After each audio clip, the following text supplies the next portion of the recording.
gardeners. So today Kiwi's going to be joining us as we talk all about humidity. So today I want to cover basically what is humidity, why is it so important for our reptiles and amphibians, how we can increase the humidity levels, and how we can just control them. So I'm going to cover what is humidity. So humidity is literally just the amount of water vapor that's in the air.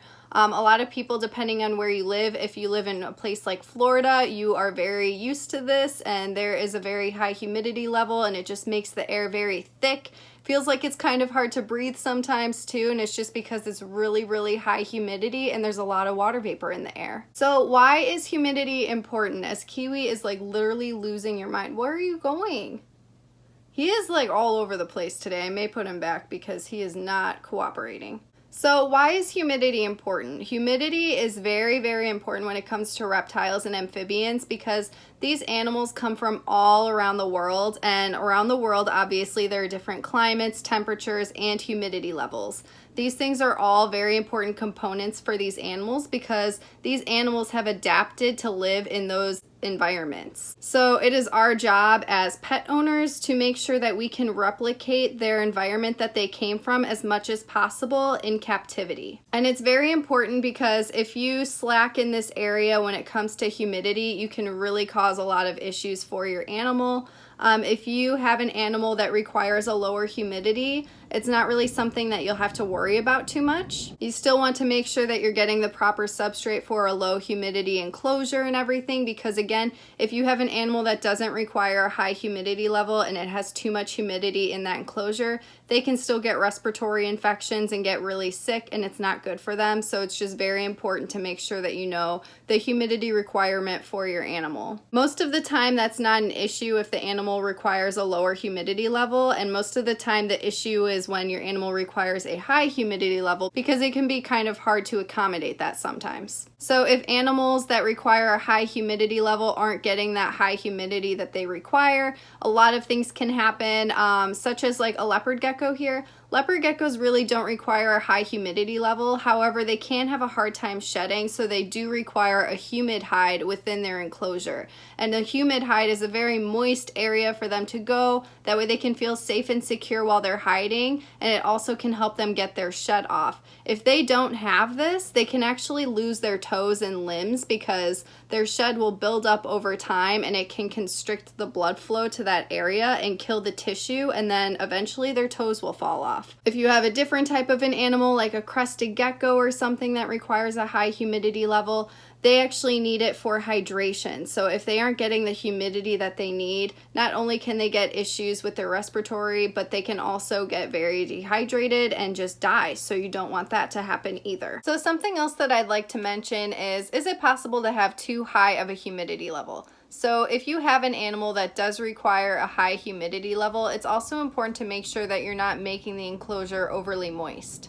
Whether you have a misting system or whatever you're doing to keep that humidity high, you do want to make sure that the enclosure does have a dry period during the day as well, because if it's overly moist, you can have bacteria and things growing in the enclosures, and you obviously don't want that to happen. So that's why you really need to pay attention to the range of humidity that your animal requires and make sure that you stay within that range. So I'm going to cover ways that you guys can increase the humidity level within your enclosures for your animals. The easiest way is to use a large water bowl. And when I say a large water bowl, I'm not recommending a really deep water bowl, because if you have an animal that isn't really good at swimming or something like that, you don't want it to drown in the water and not be able to get out. When I say a large water bowl, I'm talking about a lot of surface area, just like a really wide enclosure. Even if it is just shallow water, you want to make sure that it's taking up a lot of space, because that will increase the humidity within that enclosure. Not only is it a great place for them to drink water, but they can also soak if needed as well. You just want to make sure that the level is correct and it's not too deep for your animal. Another way to increase humidity is by using misting systems or by just manually misting it yourself. If you have a nocturnal reptile or amphibian, the best time to be misting is at nighttime, because that's when they're going to be waking up and they'll be thirsty, and then that's when they're going to be hydrating themselves. So that's something to keep in mind. But if you have something like a chameleon, they obviously need their water during the day, so you'd want a misting system to be on all day for them in order to get their hydration that way while they're awake. Because as you know, chameleons do not drink from water bowls, and the only way that they can hydrate themselves is through the mistings, because they come from a place where there's a lot of rainfall, so they lick the moisture off of the leaves around them, so that's why they just aren't used to drinking water bowls. They would never have to do that in the wild because they're adapted to the place that they came from. So that's why we have to do our best to replicate that through a misting system for them, so that way they can get their hydration in captivity. Another way to increase humidity is by using the proper substrate. So Eco Earth is a really great substrate to use if you're looking for something that retains humidity. Reptibark also does the job, forest floor. Something to avoid is aspen.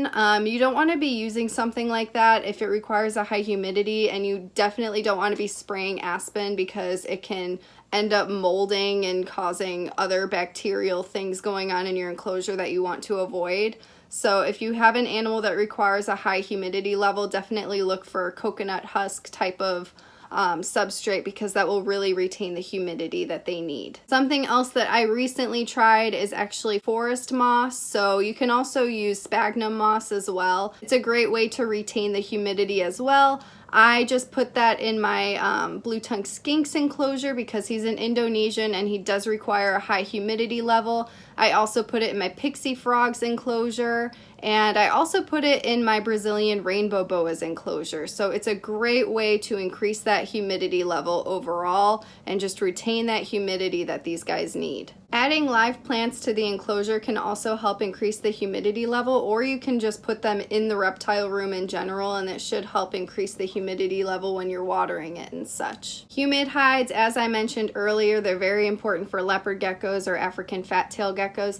You can also supply it to any other animal that needs a high humidity level, especially if they're having issues with shedding. So a lot of people do this with their snakes. However, if you have a snake that requires a lower humidity level and you're offering that humid hide, I would only put that in there when they're in shed, because again, you don't want them to be in a very humid place all the time when that's not what they need, because they can get sick from that as well. So definitely just use a humid hide when the animal is shedding, or if it already requires a higher humidity level in general, then it's okay to use all the time. And the last thing that I would recommend is a fogging system. But again, keep in mind, if you're going to be using a fogging system, this is not going to work for animals like a veiled chameleon, because they still need to be able to drink the water droplets off of the plants. Same for the crested and gargoyle geckos. If they don't drink from water bowls, it's best to just use a misting system at that point. The fogging system will not do the same thing, and it will not create those water droplets that the animals will need to hydrate themselves,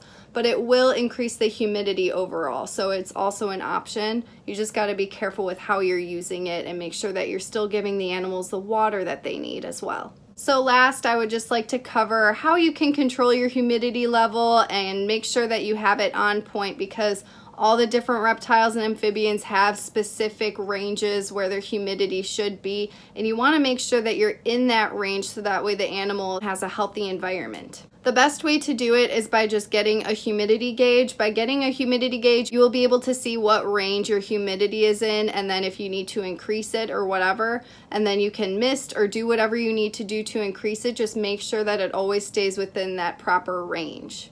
And that's pretty much everything when it comes to humidity. So you just want to make sure that you have it in the correct range. There are many different ways to increase humidity. However, you still want to make sure that your animal is being hydrated appropriately. So if you guys have any other tips or tricks on how to increase humidity level, please leave it in a comment to help everyone out. And I hope that you guys enjoyed the video, and I'll see you in the next one.